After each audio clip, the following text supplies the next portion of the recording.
के अगले पड़ाव में हम आ चुके हैं एयरपोर्ट पर और डिप्टी सीएम केशव मौर्य जी हमारे साथ आ गए हैं। कहते हैं कि सबकी पूजा एक सी अलग अलग हरनी तो मंदिर जाए मौलवी कोयल गाएगी। केशव जी उसी विचारधारा के हैं। बहुत सारी योजनाओं की भी आपने जिक्र किया, जनता उसको लगता है आपको काफी समर्थन तौर से जनता ही चुनाव लड़ रही है, कार्यकर्ता लड़ रहा है। हम लोग तो केवल दिखाने के हैं। भीड़ अच्छी आई, भीड़ तो अच्छी आती है, सब कमल खिलाने की तैयारी में है। नमस्कार दोस्तों, आज हम आपको ले चलेंगे एक यात्रा पर। ये यात्रा चुनावी है और उस यात्रा में हमारे साथ उत्तर प्रदेश के उप मुख्यमंत्री केशव प्रसाद मौर्य जी होंगे। इसकी शुरुआत हम कर रहे हैं सुबह की दिनचर्या से। केशव जी काफी धार्मिक आदमी हैं, पूजा पाठ में काफी विश्वास करते हैं और इनका ये जो आज जिस पद पर बैठे और जहां बैठे हैं इसके पीछे एक बड़ी लंबी कहानी है। और अशोक सिंघल एक जमाने में विश्व हिंदू परिषद के बहुत बड़े नेता हुआ करते थे, दिग्गज नेता थे। केशव जी उनके बहुत अनुयायी हैं, राम मंदिर आंदोलन से बहुत लंबे समय से जुड़े हैं। बीजेपी की राजनीति में जन्म से कहिए या कहिए युवावस्था से, जब से सियासत की शुरुआत की तब से हैं। केशव जी, आप लोगों ने बीजेपी कहा जाए कि जब कुछ नहीं था तब आप लोग कैसे करते थे, कि किस तरह परिस्थितियां थी, क्या क्या समस्याएं आती थी, वो शुरुआत के दिन कैसे शुरुआत हुई सियासत? देखिए, भारतीय जनता पार्टी के नाते तो मेरी यात्रा बहुत देर में शुरू हुई है, लेकिन राष्ट्रीय स्वयंसेवक संघ के नाते मेरी यात्रा बहुत पहले शुरू हुई है। और वहाँ एक गीत की एक लाइन मैं बता दूं तो उससे आपको सब कुछ निष्कर्ष निकल आएगा। तन समर्पित मन समर्पित और यह जीवन समर्पित, जी चाहता है ये मातृभूमि मैं तुझे कुछ और भी दूं। तो हम सब उस संघ स्थान से निकल करके, उस ध्वज को प्रणाम करके, उस राष्ट्रीय स्वयंसेवक संघ के एक स्वयंसेवक के रूप में, फिर विश्व हिंदू परिषद के कार्यकर्ता के रूप में पूज्य अशोक सिंघल जी के सानिध्य में, फिर आज भारतीय जनता पार्टी के यात्रा की दृष्टि से अगर मैं कहूं तो चुनावी यात्रा मैंने शुरू तो की 2004 से, लेकिन विजय यात्रा मेरी शुरू हुई 2012 से। फिर 2014 का भी लोकसभा चुनाव लड़ा, उसको भी जीते। फिर 2017 के विधानसभा चुनाव को लड़ाने की उत्तर प्रदेश में जिम्मेदारी आई, उसको भी हम लोग जीते। फिर 2019 में फिर लोकसभा का चुनाव आया, उसको भी यूपी में हम लोग जीते। तो एक तरफ जो क्यों ऐसा, तो यह एक कारण मात्र है कि हम सब सेवा भाव से करते हैं राजनीति को, कभी निजी हितों की रक्षा करने के लिए नहीं, राष्ट्र और समाज हित की रक्षा के लिए करते हैं। शुरुआत में काफी संघर्ष रहा होगा, क्योंकि इलाहाबाद के तब उस जिला रहा होगा और ये काफी, आप जिस जगह से आते हो सिराथू, वो बहुत नदी के किनारे पिछड़ा इलाका माना जाता था। गंगा जी नदी नहीं, मैं गंगा मैया के तट का लाला हूँ और गंगा मैया की कृपा से, और यह सही है कि एक बहुत सामान्य परिवार में जन्म लेने के बाद तमाम कठिनाइयों का सामना करते हुए कभी मुझे राजनीति के अंदर आने का कोई अवसर होगा यह मैंने सोचा नहीं था। और राजनीति में आने के बाद भारतीय जनता पार्टी जैसी पार्टी का मैं कार्यकर्ता बनकर के कभी उत्तर प्रदेश जैसे देश के सबसे बड़े प्रदेश का उप मुख्यमंत्री बनूंगा, भारतीय जनता पार्टी जैसी विश्व की सबसे बड़ी पार्टी का प्रदेश अध्यक्ष बनूंगा, मैंने नहीं सोचा था।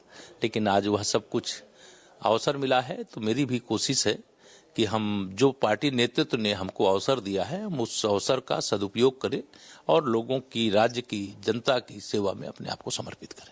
इस समय चुनाव चल रहा है तो थोड़े लोग कार्यकर्ता तो क्षेत्र में है, भीड़ थोड़ी कम आती होगी, लेकिन दौरे ज्यादा हैं, जल्दी निकल। दिनचर्या कैसी रह रही है?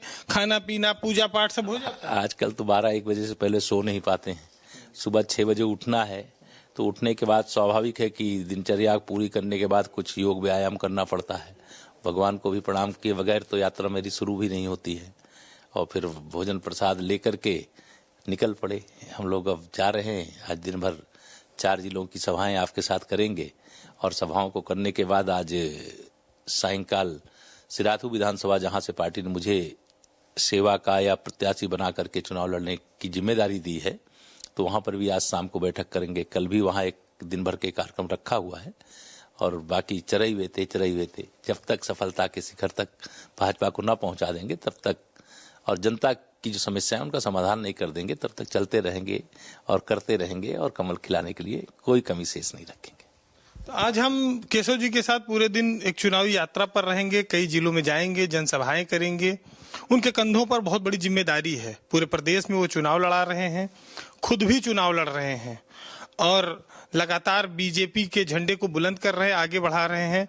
वो बहुत बड़े बड़े पदों पर रहे, बहुत नीचे से संघर्ष करके ऊपर तक आए हैं। तो आज हम उनकी सियासी यात्रा में कई सारे पड़ाव देखेंगे और उनके प्रचार में शामिल होंगे। तो अभी ये यात्रा शुरू रहेगी और पूजा पाठ उन्होंने कर लिया है और हम लोग अब हवाई अड्डे के लिए यात्रा के लिए तैयारी में हैं। तो चलिए अब आगे बढ़ते हैं।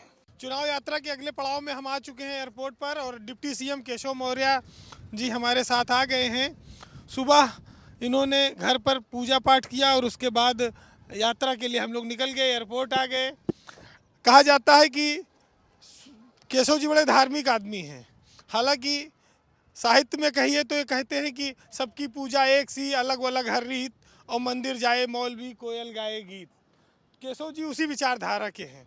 आज कई सारी रैलियां हैं, बीजेपी के लिए क्या संकल्प लेके निकले सुबह? देखिए, विजय का संकल्प हमारा जैसे 2017-14 का बीता चुनाव, 17 का संकल्प विजय का, 17 का चुनाव जीते तो 19 में संकल्प विजय का, 19 का चुनाव जीतने के बाद 22 के संकल्प विजय का। और विजय प्राप्त क्यों करनी है? सत्ता में पहुंच करके लोगों का शोषण करने का नहीं, लोगों की सेवा करने का।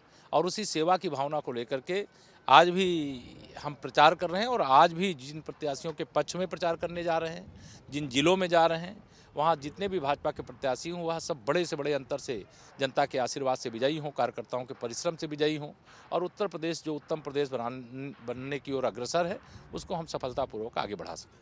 केशव जी के साथ एक लग जुड़ा है कि जब ये जहाँ प्रचार करने जाते हैं, जब जब पद पर रहते हैं, जहाँ भी इन्होंने हमेशा पार्टी जीतती रही।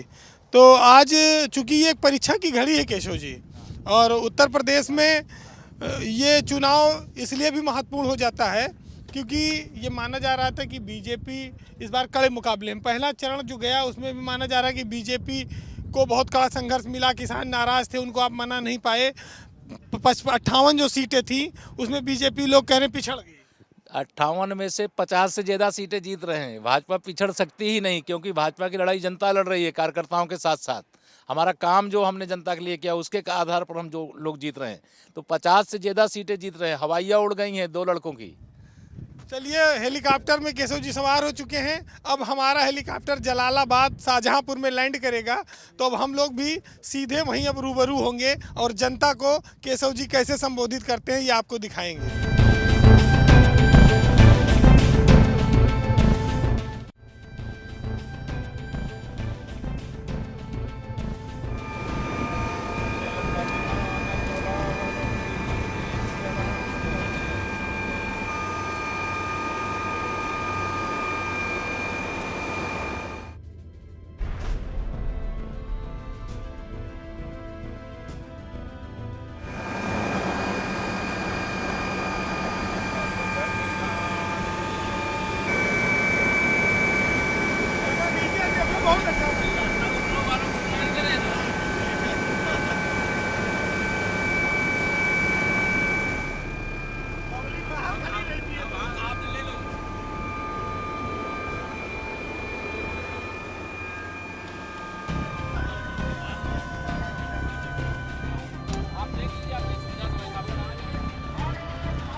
जिनको कार्यकर्ता बहुत ही स्नेह करते हैं, ऐसे इस कार्यकर्ताओं का लाडले नेता केशव प्रसाद मौर्य जिंदाबाद, केशव प्रसाद मौर्य जिंदाबाद। निश्चित तौर पर केशव प्रसाद मौर्य जी के साथ चुनाव यात्रा में हम अब उतर चुके हैं इस समय शाहजहांपुर जिले में, और उसकी एक विधानसभा है जलालाबाद विधानसभा, जहां पर ये देखिए आप रैली होने जा रही है और केशव प्रसाद मौर्य इस रैली को संबोधित करेंगे। शाहजहांपुर में विधानसभा की 6 सीटें हैं और इन सीटों पर भाजपा काफ़ी जोर लगाए हुए है और हरि प्रकाश वर्मा यहाँ से बीजेपी के कैंडिडेट हैं जलालाबाद से, जहाँ पर वो चुनाव लड़ रहे हैं। ये सामने हरि प्रकाश वर्मा के समर्थन में केशव प्रसाद मौर्य जनसभा करने आए हैं। उत्तर प्रदेश का चुनाव किस करवट बैठेगा, जनता और मतदाता के दिल में क्या है, नेता चुनावी सभाओं में उनसे अपनी बात कहते हैं, किस तरह से उनको प्रभावित करते हैं। ये पहली जनसभा है आज की जिसमें हम आपको लेकर पहुंचे हैं। तो चलिए अब हम केशव जी की ओर, मंच की ओर मुखातिब होंगे कि वो जनता से कैसे वोट मांगते हैं और उनसे क्या अपील करते हैं। आने वाली 14 तारीख को इतने कमल के फूल की बटन दबाना, इतने कमल के फूल की बटन दबाना, इतने कमल के फूल की बटन दबाना,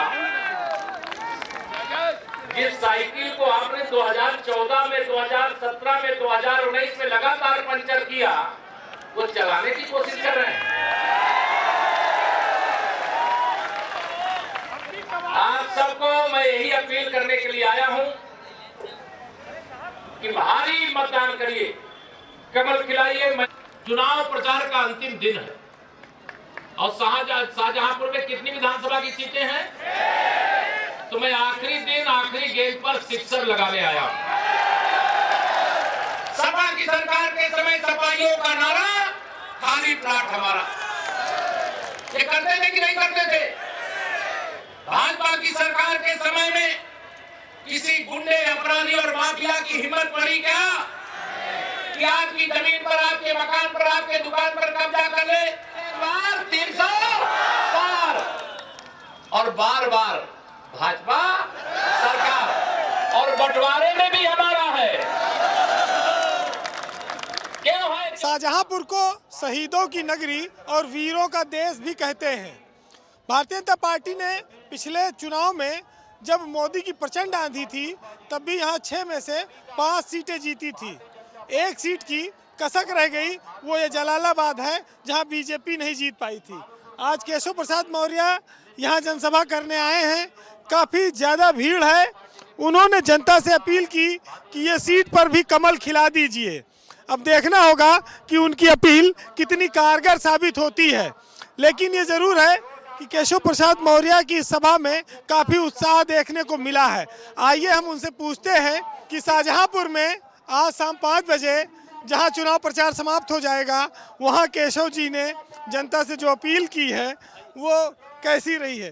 केशव जी, 5 सीटें आप जीते थे और लगाने आखिरी गेंद में 6 रन ले रहे हैं हम लोग, 6 सीटें ले रहे हैं। एक सीट यही थी जहां पर आप, इसको भी इस बार जीतेंगे, कमल खिलेगा। हमारे हरिप्रकाश वर्मा जी भाजपा के हमारे पूर्व जिला अध्यक्ष हैं, प्रत्याशी हैं, शानदार ढंग से लड़ रहे हैं, ऐतिहासिक अंतर से जीत कर आएंगे।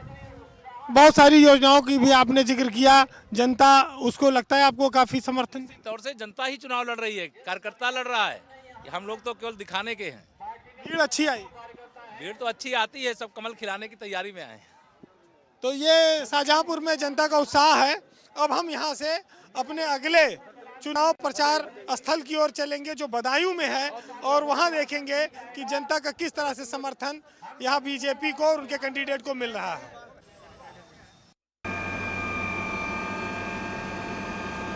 चुनाव यात्रा में इस समय हम हेलीकॉप्टर में हैं और शाहजहांपुर से हमने उड़ान भरी है। अब ये हमारा हेलीकॉप्टर बदायूं के रास्ते में है। उप मुख्यमंत्री केशव मौर्य जी हमारे साथ हैं। केशव जी, जिस तरह से माहौल दिख रहा है, आप समाजवादी पार्टी पे तो ज़्यादा अटैक करते हैं, लेकिन बसपा पे और दूसरे दलों पर कम है। नहीं तो हम तो सपा, बसपा, कांग्रेस तीनों को अलग मानते नहीं, हम तो सांपनाथ, नागनाथ, नेवलानाथ कहते ही हैं।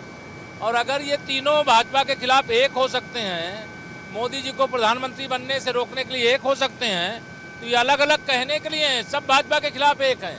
इसलिए चुनावी रैलियों में कहते हो कि गुंडों की पार्टी आ जाएगी और प्लाट पे कब्जा कर लेंगे, तो आप अपने काम के बजाय डरवा के वोट ले। नहीं, हम अपना काम भी बताते हैं। सपा सरकार के समय बिजली नहीं आती थी, हमारे समय आ रही है।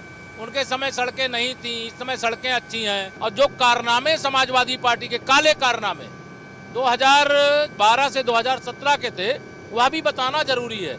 अगर वह नहीं बताएंगे तो तुलना कैसे होगी? यद्यपि ना सपा लड़ाई में है, ना बसपा लड़ाई में, ना कांग्रेस लड़ाई में, लेकिन किसी जो पहले हमसे सरकार में रहा है उसका कार्यकाल और हमारे कार्यकाल में फर्क साफ है। तो अब हम अपनी अगली जनसभा में बदायूं में आ गए हैं, जहां पर थोड़ी देर में केशव मौर्य जी जनता को संबोधित करेंगे। और अगर आप देखना चाहें तो हम सभा स्थल पर इस समय आप देख सकते हैं कि किस तरह से भीड़ इकट्ठा है केशव जी को सुनने के लिए। भारतीय जनता पार्टी की जनसभा है। बदायूं सेंट्रल यूपी से सटा हुआ जिला है, समाजवादी पार्टी का गढ़ माना जाता रहा है। यहाँ पर बीजेपी प्रचार के लिए केशव मौर्य जी का हेलीकॉप्टर देखिए लैंड कर रहा है और जनता का वो अभिवादन स्वीकार कर रहे हैं। आइए हम चलेंगे सभा में और देखेंगे कि यहाँ केशव जी फिर किस तरह से वोट मांगते हैं।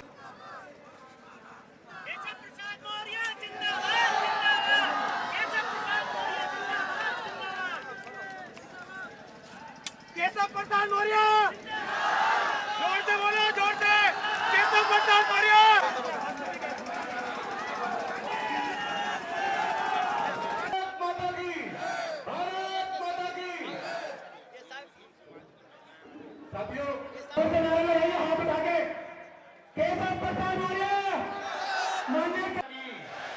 भारत माता की और आप सबकी, जब आप सबकी जय होगी तभी तो भारत देश विश्व गुरु बनने की।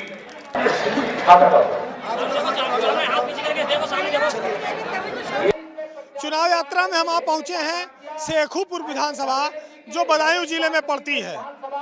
केशव प्रसाद मौर्य अपनी सभाओं में गुंडागर्दी को मुद्दा बना रहे हैं, राशन गरीबों की भलाई को मुद्दा बना रहे हैं। अब ये दूसरी सभा है उनकी जो एक मंदिर के प्रांगण में हो रही है। इस प्रांगण में देखिए वो कार्यकर्ताओं से हाथ उठवाकर उनका उत्साह जानते हैं और यहीं पर एक हनुमान जी की एक विशालकाय प्रतिमा है जिस पर यह कार्यक्रम, जहां यह सभा स्थल बनाया गया, आयोजन किया गया है। केशव मौर्य ने अभी तक लगातार समाजवादी पार्टी पर अटैक बोला है, बसपा पर बोला है, भ्रष्टाचार पर बोला है, लेकिन वो ये कहते हैं कि अगर गुंडों की सरकार आ गई तो जमीन कब्जा हो जाएगी और जनता की भलाई का काम डबल इंजन की सरकार उत्तर प्रदेश में कर रही है। उनकी सभा में काफ़ी संख्या में कार्यकर्ता जो आए वो उत्साहित दिखते हैं, उनकी बातों पर ताली बजाते हैं। तो ये एक कहा जाए बीजेपी के लिए जो सेंट्रल यूपी से सटा जिला बदायूं है, जहां पर समाजवादी पार्टी का गढ़ माना जाता है, धर्मेंद्र यादव उनके कई बार सांसद रहे हैं, वहां बीजेपी का सांसद जीता और आज केशव मौर्य विधानसभा चुनाव जिताने के लिए बीजेपी के पक्ष में रैली कर रहे हैं, समर्थन मांग रहे हैं। तो चलिए सीधे हम आपको उन्हीं के पास ले चलते हैं। कि अपनी जागीर समझती थी, आपने यहाँ पर भी कवर खिला करके भेजने का काम किया। जब सभी मिल करके भाजपा का कवर खेलने से नहीं रोक पाए, तो जब अलग अलग कोई यहाँ पड़ा कोई वहां पड़ा, ये रोक पाएंगे क्या?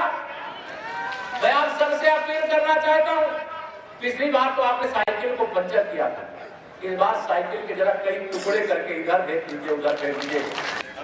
सपा के सरकार के समय में पुलिस से अपराधी नहीं करते थे, अपराधी किस प्रकार से गुंडागर्दी करते थे, किस प्रकार से पुलिस पर दबाव बनाते थे, थाने को थानेदार नहीं, जिले को डीएम और कप्तान नहीं चलाते थे, समाजवादी पार्टी के गुंडे चलाते थे, चलाते थे नहीं चलाते थे। आपने जब से भारतीय जनता पार्टी की सरकार बनाने का काम किया है, कमल खिलाने का काम किया है, कोई गुंडा आपको कहीं गुंडागर्दी करता नजर आ रहा है क्या? बताइए, सही से बताइए, गुंडाई हो रही है क्या? आपने कमल का फूल खिलाया, खुशहाली आ गई। उत्तर प्रदेश के 15 करोड़ गरीबों को हर महीने 2 बार मुफ्त में फ्री में राशन मिल रहा है कि नहीं मिल रहा? अगर ये सपा बसपा वाले होते जो राशन बेच के खा जाते, आपको भूखे रहना पड़ता। ये तो आपका आशीर्वाद है कि माननीय मोदी जी और आदरणीय योगी जी के नेतृत्व में भारतीय जनता पार्टी की आपने हमारी सरकार बना करके रखी है और जो आपका हक है उसे हम आप तक पहुंचाने का काम कर रहे हैं। जो अवैध कब्जा किए थे उनके अवैध इमारतों को बुलडोजर से ढहा देने का काम किया है, लेकिन अभी बुलडोजर कहीं गया नहीं था।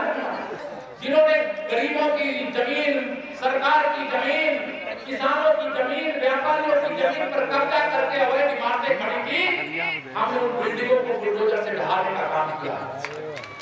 संक्रमण आया और कोरोना के इतने बड़े संक्रमण आने के बाद सौभाग्य योजना में जिन गरीबों के घर में आजादी के बाद से बिजली का कनेक्शन नहीं पहुंचा था,